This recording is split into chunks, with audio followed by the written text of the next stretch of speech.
A very good afternoon and welcome to Lunchtime News on MTV Sports. I'm Minoshi Ratnasekara.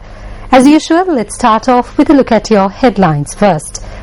9 deputy ministers take oaths today.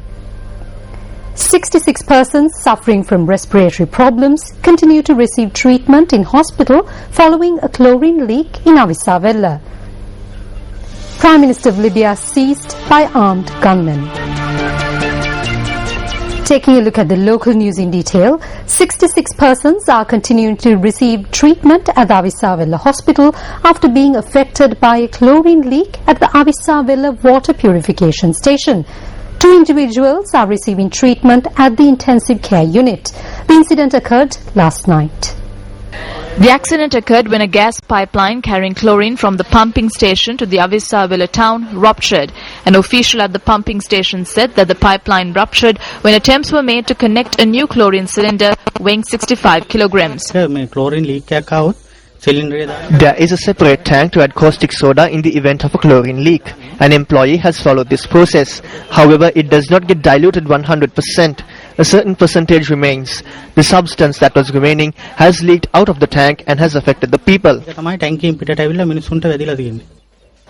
General Manager of the National Water Supply and Drainage Board, Ranjit Balasuriya, says that officials attached to the company that supplies the chlorine were able to contain the situation. As a result of the chlorine leak, many residents from the Perinwata area are now suffering with respiratory problems. We are afraid to stay outdoors. The incident occurred at 8 last night. We were lucky because we were awake at that time and we didn't have a problem. When we went out into the garden, we saw smoke. Many people fainted and some even vomited. Yet, the bodies of the deceased... An official from the hospital said that children were amongst the 302 persons who were admitted to the hospital. Many have been discharged from hospital after receiving treatment. General Manager of the National Water Supply and Drainage Board, Ranjit Balasuriya, says that the chlorine gas has been removed from the water purification station and surrounding areas. He also notes that the water supply is being carried out as usual and an investigation will be conducted into the incident.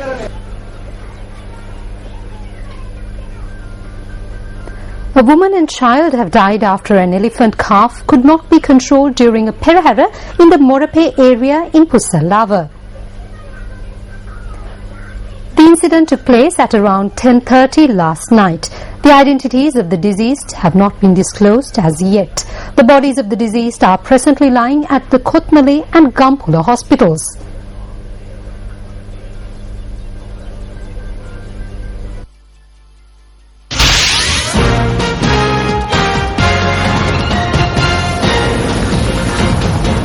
මෙන්න දැන් ලැබුණු පුවතක්.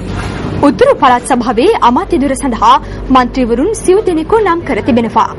දෙමළ ජාතික සන්ධානය පවසන්නේ P අයින්ගරනේසන්, ආචාර්ය P සත්‍යලිංගම්, P ඩැනිශ්වරන්, T කුරුකුලරාජා යන මහත්වරුන් ඒ සඳහා නම් කර ඇති බවයි. මෙන්න එම ප්‍රවෘත්තිය නැවතත්. උතුරු පළාත් සභාවේ අමාත්‍ය දුර සඳහා මන්ත්‍රීවරුන් සිව් දෙනෙකු නම් කර තිබෙනවා. දෙමළ ජාතික සන්ධානය පවසන්නේ පී අයින්ගරනේසන්, ආචාර්ය පී සත්‍යලිංගම්, පී ඩැනිශ්වරන්, ටී කුරුකුලරාජා යන මහත්වරුන් ඒ සඳහා නම් කර ඇති බවයි. ක්‍රිෂාන්ත්. நன்றி துஷானி. தற்போது கிடைத்த செய்தி ஒன்று. வடமாகாண சபையின் அமைச்சர்கள் உள்ளிட்ட முக்கிய பதவிகளுக்கான பெயர்கள் இன்று உத்தியோகபூர்வமாக அறிவிக்கப்பட்டுள்ளன. முதலமைச்சர் சி.வி. விக்னேஸ்வரன் தலைமையிலான அமைச்சர்களின் பெயர்களை தமிழ் தேசிய கூட்டமைப்பு வெளியிட்டுள்ளது.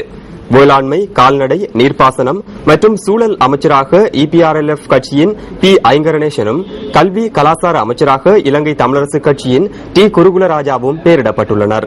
இதனைத் தவிர சுகாதார அமைச்சராக இலங்கை தமிழரசு கட்சியின் வைத்திய கலாநிதி பி சத்தியலிங்கமும், மீன்பிடி, போக்குவரத்து, கிராம அபிவிருத்தி அமைச்சராக டெலோ அமைப்பின் டெனீஸ்வரனும் தெரிவு செய்யப்பட்டுள்ளனர்.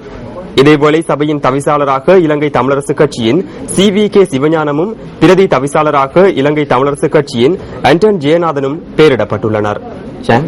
Thank you, Krishan. On news just in, issuing a communique, the Tamil National Alliance said that names of list of ministers of the Northern Province and their portfolios have been released. C.V.K. Sivanyanam was named as the chairman of the Northern Province, while Anton Janardhan was named as the Deputy Chairman of the Northern Province. T. Aingneswaran was appointed as the Minister of Agriculture, Livestock, Water Supply and Environment. T. Gulukula Raja was appointed as the Minister of Education and Cultural Affairs, while Dr. P. Satilingam was appointed as the Minister of Health. Meanwhile, Dhaneshwaran was appointed as the Minister of Fisheries, Transport and Village Development.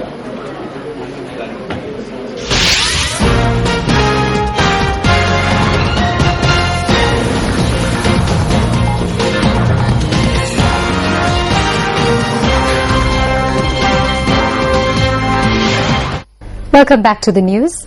In more local news, a group of 9 parliamentarians took oaths as deputy ministers at a ceremony held at the Presidential Secretariat this morning. Sana Jayasuriya was appointed Deputy Minister of Postal Services. Lakshman Vasantha Perera took oaths as the Deputy Minister of Industries and Commerce, while Sarath Veerasekara was appointed as the Deputy Minister of Labour. YG Padmasiri was appointed Deputy Minister of Agriculture and Mohanlal Grero took oaths as the Deputy Minister of Education. Nishanta Muthuhettigama was appointed Deputy Minister of Small Export Crops Promotion, while Hema Gunasekara was appointed Deputy Minister of Cooperatives and Internal Trade. Sarath Muthukumaran was appointed Deputy Minister of Rehabilitation and Prison Reforms. Anthony Victor Pereira took oaths as the Deputy Minister of Coconut Development and Estate Development. Speaking at an event held at the Sumangala Balika Vidyalaya in Panadura yesterday, President Mahinda Rajapaksa said that a new method needs to be introduced for providing marks for the Grade 5 scholarship examination. The annual prize giving of the Sumangala Balika Vidyalaya in Panadura was held under the auspices of President Mahinda Rajapaksa yesterday. Students who performed exceptionally well in various fields were presented with awards and certificates. I asked the children who passed the examination to raise their hands. 6 children who came from a rural village raised their hands. They were from a small school. I asked the rest who did not raise their hands if they failed the examination. They said yes. I asked how much they got. One said 136. I asked why a person who receives 136 fails. Because here the pass mark is 160, while in certain areas it is 153. That cannot be considered as a failure. I think we need to introduce a new method of providing marks.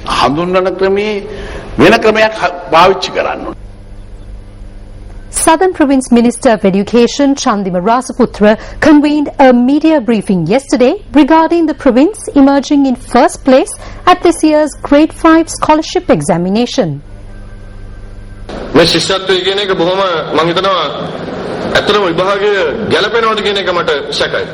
I am doubtful whether the scholarship examination is suitable because it puts children under immense pressure which is unnecessary. That is my personal view. It is a national examination and therefore children from the southern province sat for the scholarship examination and so did children from the other provinces. As the education minister, it is my responsibility to prepare children to achieve good results at this examination. But we informed parents not to put too much pressure or stress on the children. Workshops were held for teachers from various levels to prepare children to overcome their shortcomings. Question papers were distributed and we saw the results.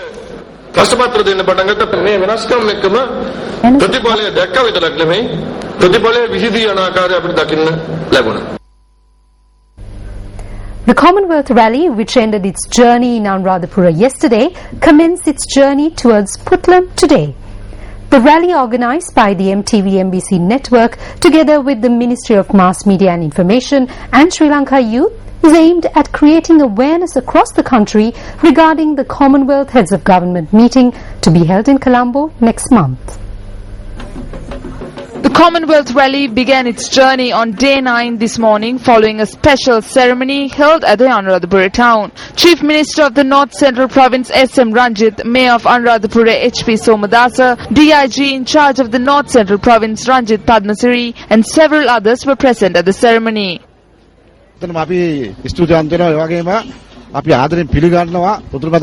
We are truly grateful and we welcome this initiative on behalf of the people of the North Central Province. At a time when the government is making all preparations for the 23rd Commonwealth Heads of Government meeting, this awareness program organised by the Sirasa Media Network together with the Ministry of Mass Media, the Ministry of Skills Development and the National Youth Services is valuable. The 2nd of next month will be a very important day.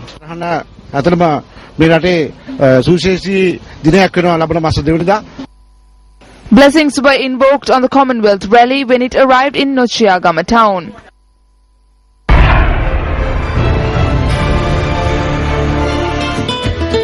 The 11th Commonwealth Heads of Government meeting was hosted by Malaysia in Kuala Lumpur. The 11th Chogam took place in 1989. Chogam 1989 was held from the 18th to the 24th of October that year and was chaired by then Head of State of Malaysia, Mahathir Mohamad.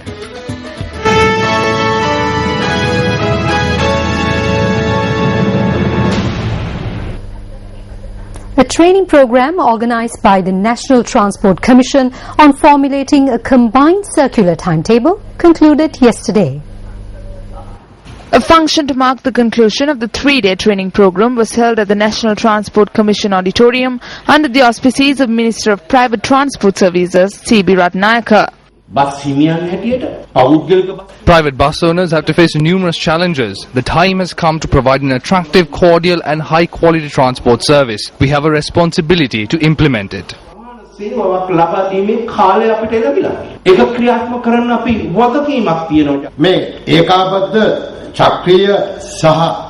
There have been repeated discussions regarding a combined circular and scientific timetable. If training has been provided at provincial level, we can provide a transport service to suit the demands of passengers and ensure that it is a service that is devoid of competition among buses on the road.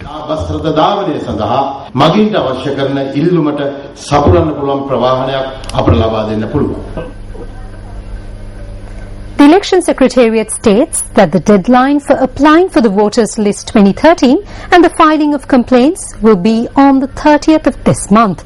The Deputy Commissioner of Elections, M.M. Mohammed, stated that the voters' lists are on display at elections officers, divisional secretariats and other relevant organizations. The deadline for applying for the Voters List 2013 and the filing of complaints will be on the 30th of this month. The voters' lists are on display at election officers, divisional secretariats, Grama Niladhari officers, provincial council officers and sub-post officers. During this time, voters who are deemed eligible to vote and have not been recommended can obtain an application and send it to the relevant district officers. And if there are voters who have not been eligible to vote but have been confirmed, a form can be obtained to report this issue and should be sent within this time period.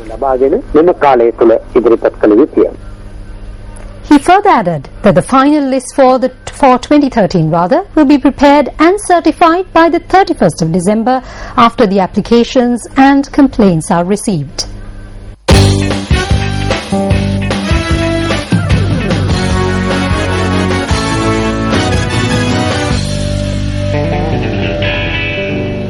And in the sporting world, it's cricket. Sri Lankan cricketer Tilakaratne Dilshan announced his official retirement from Test cricket today at a media briefing convened at the Sri Lanka Cricket. For more details, join Primetime News at 9 tonight. A lifetime ban has been imposed on former chairman of the Sri Lanka Football Federation, Manilal Fernando. According to the official website of the International Football Federation, this decision has been taken by the FIFA Appeal Committee. Accordingly, the website states that Fernando is banned from taking part in any football-related activity at national and international level.